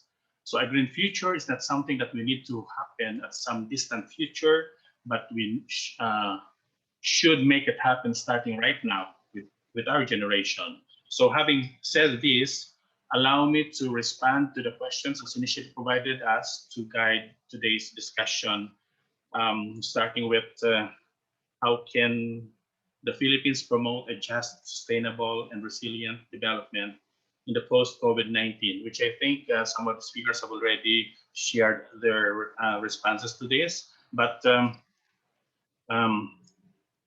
a more pronounced inequality, and which we would like to emphasize. More pronounced inequality in the society has been more evident in these COVID times, making the gap between the rich and the poor even wider. It has made those who have already been socio-economically vulnerable become more weaker. It was already difficult for the marginalized in this country to bounce back every time a natural hazard hits. But COVID-19 further aggravates their already stressful situation. So in short, the vulnerable population's long-term struggle to become resilient has never been more challenged than this time.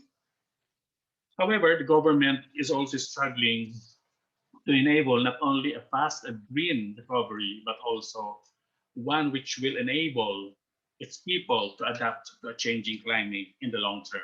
For example, as mentioned by Asik Paula a while ago, the formulation of the Philippines Nationally Determined Contribution, or our first NDC, as recently concluded, has enabled everyone, especially those agencies which were engaged in the formulation of the NDC, were able to recognize the fact that the NDC process can propel the Philippines into rapid modernization and transformation to resilient development. So the development of the National Adaptation Plan, which is also on the way, which will be started soon, is also expected to enable the Philippines to be more anticipatory in dealing with natural hazards and risks like these pandemic risks. And also, rather than relying on autonomous approaches, which are no longer enough to enable our vulnerable communities and national economy to survive. So the Department of Environment and Natural Resources itself is being more proactive in studying and advocating nature-based solutions to enable this national anticipatory adaptation to proceed in a more planned and concerted manner. On the question about the specific priority investment areas that can generate rapid green economic growth and jobs, especially highlighting the role of the private sector, it goes without saying that a significant increase in the capacity of countries' energy generation is needed to fuel the anticipated recovery process and to sustain socio-economic gains in the future. Also, strengthening this recovery and sustainable growth is the transport sector, which is the backbone of all the other economic sectors. Moreover, the modernization of the country's agriculture has to keep up with its population growth, which is still significantly increasing. So the COVID-19 phenomenon showed up the very insecure food situation of the Philippines, which has to change.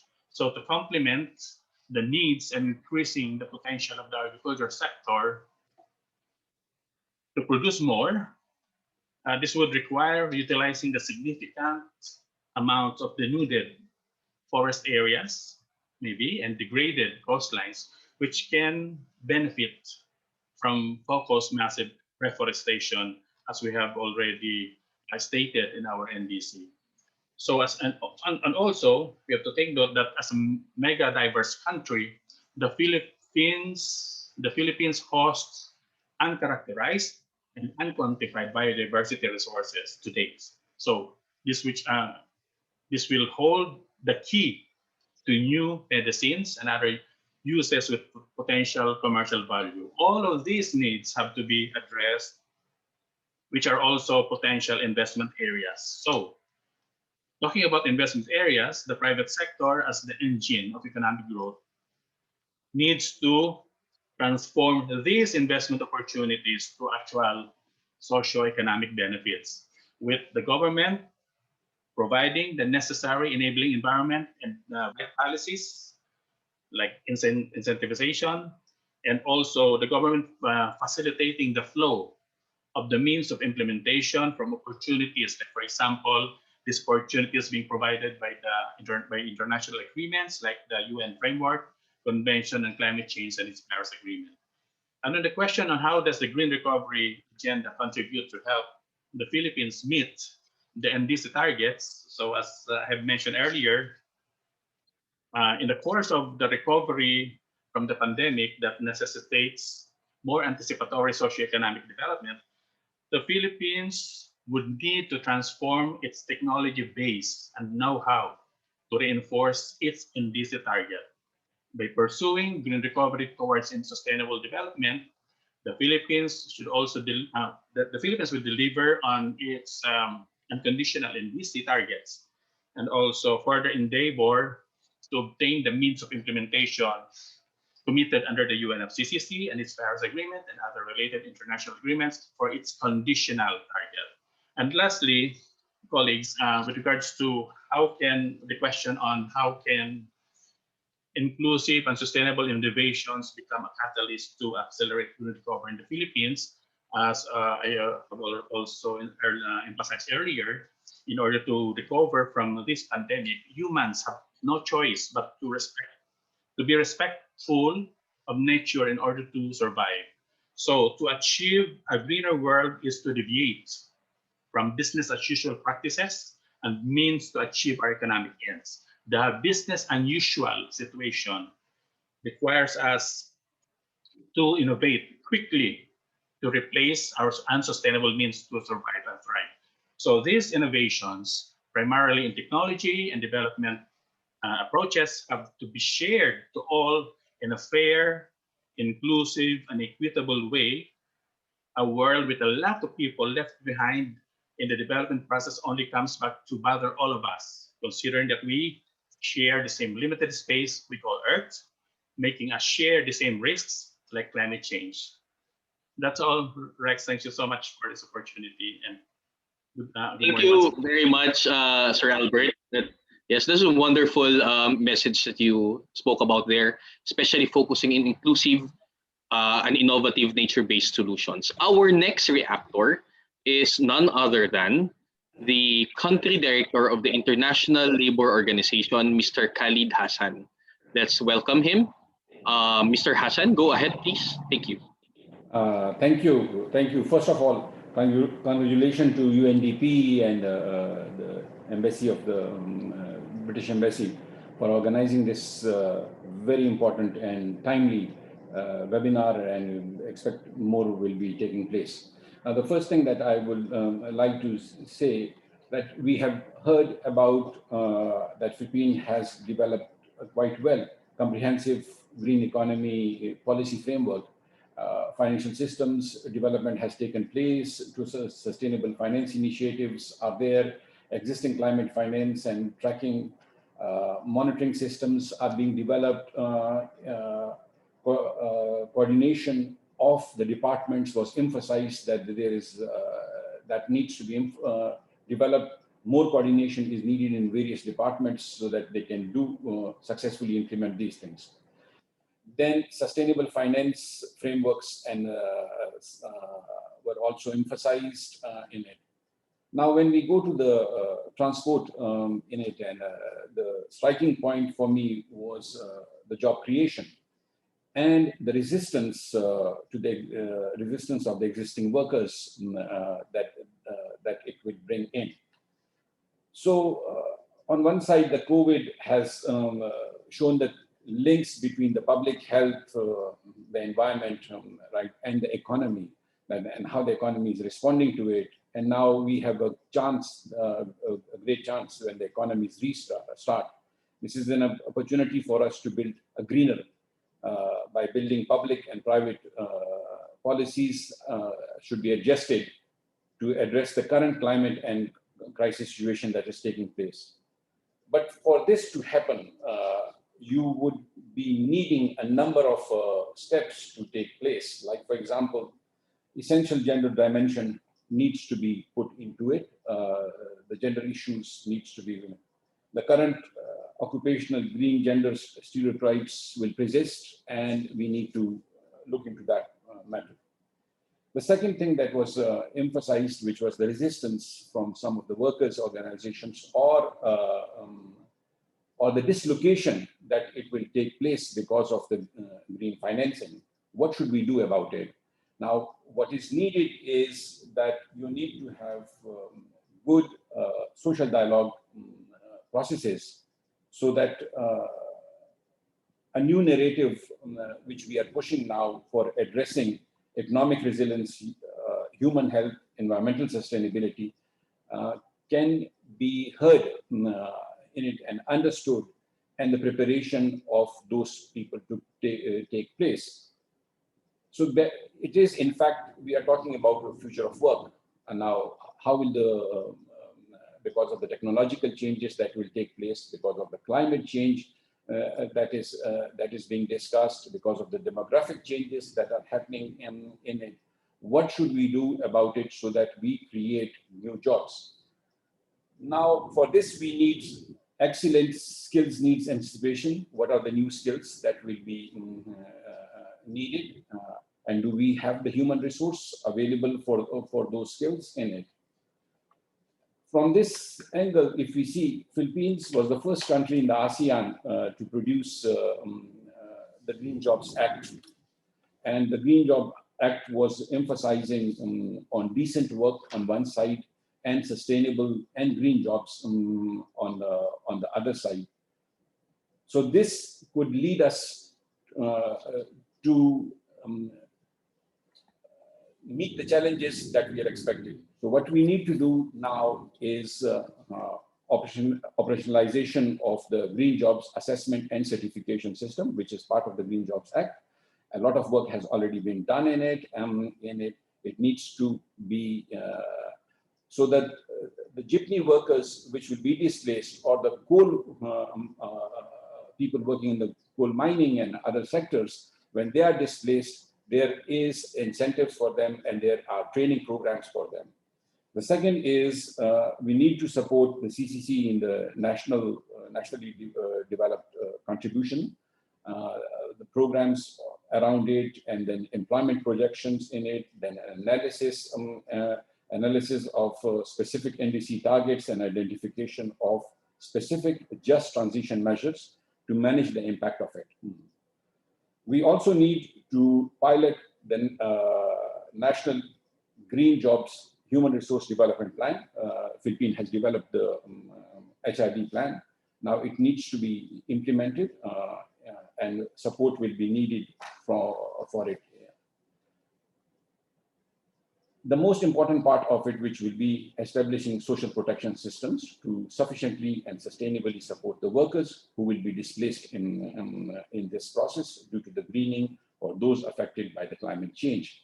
We need unemployment insurance protection policies. We need programs so the people who have got unemployed, they could be retrained, they could be given new skills so they can find jobs in it.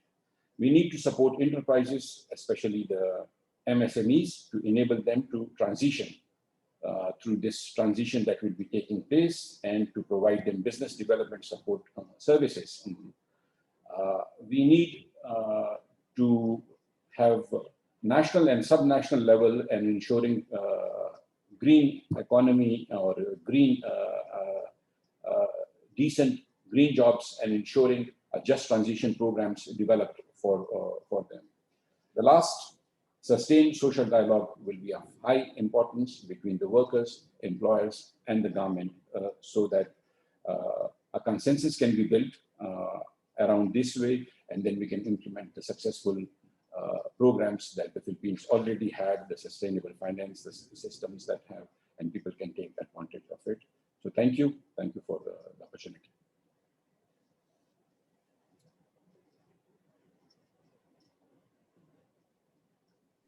Thank you very much, Mr. Hassan.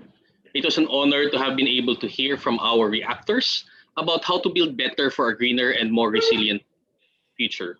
We will now be opening the floor for some questions. Our team has gathered a few questions sent by the Q&A box and posted on our Facebook Live that we'd like to answer the speakers. I'm very mindful of the time. We can have one round for that. And for our first question, we'd like to address to Assistant Secretary Alvarez, and the question is for the DOF in coordination with other agencies and perhaps the legislative bodies, considers a review of the LGU's IRA allocation pie to include green financing at the local level, especially in the light of the impending implementation of the Bandanas-Garcia ruling, which will bring more funds to the LGUs. This is a sort of a reaction for you. Go ahead, please. Yeah. Would you like me to repeat the statement, or is it okay? No, it's okay. Yeah. For the Mandanas ruling, I think the IRR for this is already being drafted. And as regards the incorporation of green finance, I think one of the policies or one of the rules set by the Mandanas ruling is that local government units would have a bigger allocation in the IRA pie. But aside from that, I think local autonomy gives local governments free hand on how they want to use their budget. So I think for the national government, we can give them tools, or we can have frameworks on how they can actually make green their policies. But in terms of dictating how much should be allocated to green finance, I think we cannot do that because the Constitution provides that local governments have autonomy in terms of their budget. So it's really a matter of what the local government leaders, for example, some mayors are more keen on environmentally friendly projects, some mayors are not that keen. So it really depends on the local government leadership. So I hope that answers your question. Thank you very much, Assistant Secretary Paula. For Director Lin of BSP, I have these are a set of questions for you. Can the access to credit for farmers, fisher folks, and agrarian reform beneficiaries contribute to environmental impact or green recovery? And as a provider of funds, how do banks and other financial institutions support a smooth and effective transition to a greener world? Yeah. Go ahead, please. Hi, Rex. Yeah, thank you very much for the question on the agri exposures, if this is automatically considered as a green recovery measures. I would like to qualify my answer because that would depend actually on the actual operations of the particular industry or a particular MSME involved in that. Because there are some countries wherein the coal emission of the agri sector is even higher than the other industry. So the answer to that question is it actually depends. That's why it's very important also that we, the Philippines, also adopt a taxonomy to better guide us on the greenness of exposures. For the second question, with the issuance of the Sustainable Finance Framework, we actually expect our supervised financial institutions to already start incorporating ESG-related principles and considerations in lending. So again, tapping the prudential relief measures for exposure, say, to MSME and then large corporations, and then looking at the direction of the BSP, the banks should already start setting risk appetite to these industries, and they should already begin shaping whether they would be using this in their credit decisions as well as in pricing this exposure. So that's how we envision the financial sector, or at least those supervised by the Bangko Sentral, in managing their exposures to and contributing to the green growth or recovery. Thank you, Rex. Thank you very much, Director Lin. And this is a question for everyone, right? For all the panelists. It seems that we have good green roadmaps, frameworks, and programs in place. What are challenges we face amidst COVID that make our journey towards building back greener more difficult? What may be the role of other stakeholders beyond government to ensure we have a sustainable green and present future? I think this would be best answered by Mr. Araga, being a representative of the private sector. Please go ahead, sir. Well, as I've seen that there are a lot of challenges in stake, especially right now during this pandemic situation. Businesses are down, manufacturers are affected, and also some operators. And as mentioned, that according to our NEDA speaker, ASEC, manufacturing or the automotive is one of the backbone of the economies. We tend to promote on localization of manufacturing of things, specifically on the Egypts and ATREX, that has to be elevated to a full grown, meaning to say the market should support and the factor in a lot of finances that has to be available, and giving the opportunity that you put in a more systematic form of mode of transportation is the key. With the situation, with the current modernization program, traceability is the key through the use of automated fare collection system. And it gives more emphasis that in tracking down who are those people who are affected in terms of the COVID virus. So, and we seem fit that with the government support, with the help of other industry, in building, in establishing our electric vehicle industry, it gives more emphasis that we put in a modernized and a more systematic approach in terms of public transportation, in terms of producing and creating more jobs to people, establishing the right pattern of giving more benefits in producing the e-vehicles in particular, in terms of addressing the tariff concerns on importing it is another problem. Those are there are a lot. If we're talking of the auto sector, but if we're talking of as a whole, converting it, convince the people in conversion to electric is a very difficult task. We're working on this for more than 10 years already. And without the help of the government, without the help of the support of the other private sectors, it really is a struggle.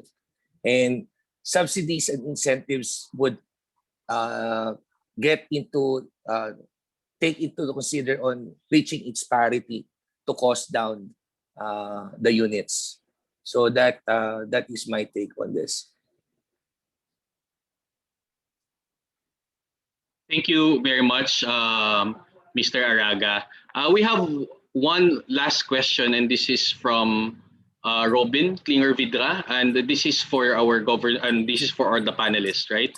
So the question talks about what does inclusive innovation mean in the context of green recovery.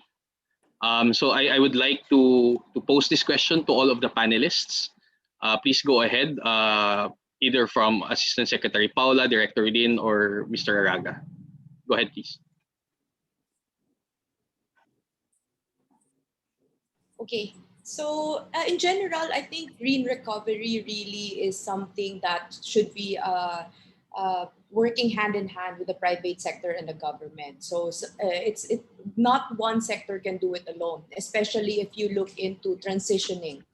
We are a middle income country, and we have a lot of sectors that really need assistance, like for example, the jeepney modernization fleet. In policy, it sounds very good, but in reality, it's very hard to do because your jeepney drivers, for example, do not even understand why they need to transition from Euro 2 to Euro 4. And for them to be transitioned into e-vehicles overnight, that's something that is very challenging. So there needs to be a lot of capacity building and knowledge sharing in terms of climate change to help the Philippines better understand the gravity of why they really need to transition into a greener or more sustainable path. So I think for green recovery, that's something that we have to put in mind. So thank you. Thank you very much, Assistant Secretary Paula Alvarez. I am very, very mindful of the time. Director Lin, you have something to add into the message of just also, I'm sorry I'm answering one of the questions, but it's okay. About inclusive innovation, because the Bangko Sentral believe that pursuing sustainable finance agenda goes hand in hand with the digitalization also of the financial sector. On the part of the BSP, inclusive innovation means promoting, enabling, and responsible innovation that would actually bring in or onboard Filipino adults in the formal financial system and have access to finance to support also their own businesses. So this is actually consistent with what our USEC earlier mentioned of achieving the Ambition 2040 that is promoting the well-being of Filipinos. Thank you. Thank you very much, Director Lin. Again, I'm very mindful of the time. We have a very engaged attendees. We have very, very good speakers and technical experts here today. We have more than 30 questions here in our Q&A box, and even including in the chat. Please note that we are recording all of your questions, and we are sending these to the speakers for them to answer. We will send you a post-event email, and in that post-event email, we will provide you with a link to our Inclusive Innovation webinar series microsite. And in that site, there will be a portion, a section there that will focus on, that will answer all the questions that you have posted there. These are very insightful questions, very incisive questions.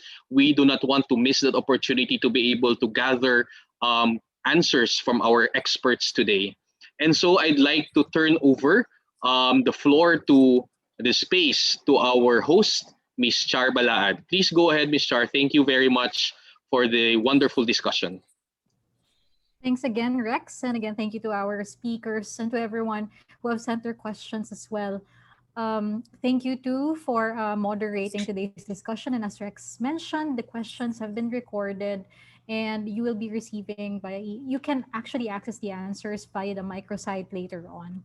Before we end today's wonderful session, I'd like to turn over the floor to the Honorable Secretary Emmanuel de Guzman, Secretary of the Climate Change Commission, to close off today's activity. Distinguished speakers, esteemed colleagues, friends, ladies and gentlemen, I wish to congratulate the United Nations Development Program Philippines for successfully holding this webinar series, Building Better for a Greener Future amid the COVID pandemic and climate emergency. These prevailing global disruptions continue to endanger public health, socio-economic development, and human security. The COVID pandemic has brought about unprecedented loss in lives and livelihoods and to the global economy. The climate crisis is by far more disastrous and deadlier, more widespread and lingering. Its loss and damage is projected to reach $600 trillion by the end of the century if the global community misses the 1.5 Paris goal. Certainly, the planet will not wait for us. Climate change will continue to worsen poverty, vulnerabilities, and risk of our communities to natural hazards as well as to the pandemic. Yet, following a brief decline caused by the lockdowns and economic slowdown, emissions are coming back to pre-pandemic levels. To change our perilous path, we need nothing short of a great reset that reforms the ways we've lived and the ways we've regarded our environment. We need to usher in a new kind of development, the kind that ensures socio-economic equity, ecosystem protection, and cultural resilience. We are in need of a holistic and integrated approach to mobilizing and complementing finance and resources in the public and the private sectors. Our country's first nationally determined contribution, or NDC, provides targets, goals, and measures, as well as long-term policy signals that would deliver more green and resilient investments and inclusive sustainable development. By building on and amplifying the investments made in the COVID-19 recovery, the implementation of our NDC can help generate and sustain the development gains across the sectors of the Philippine society and economy. Our first and succeeding NDCs shall serve as our country's climate investment roadmap for the coming decades in clean, low-carbon, and climate-friendly technologies. We count on the support of the UNDP and our development partners in the full implementation of the Philippine NDC. The panelists today have shared the wealth of knowledge and information on green recovery in the Philippine context. We look forward to their application in development planning processes. Together, let us continue to care for our common home and build a safer and more secure nation and a sustainable future for all Filipinos. Thank you. Mabuhay. Again, that was Honorable Secretary Manny de Guzman. And now, before we end this morning's program, we would like to request all of our panelists and reactors and speakers to please switch on your cameras so that we can take a commemorative photo of this very important activity. All right, I think all of our panelists and speakers have their cameras on now. Um,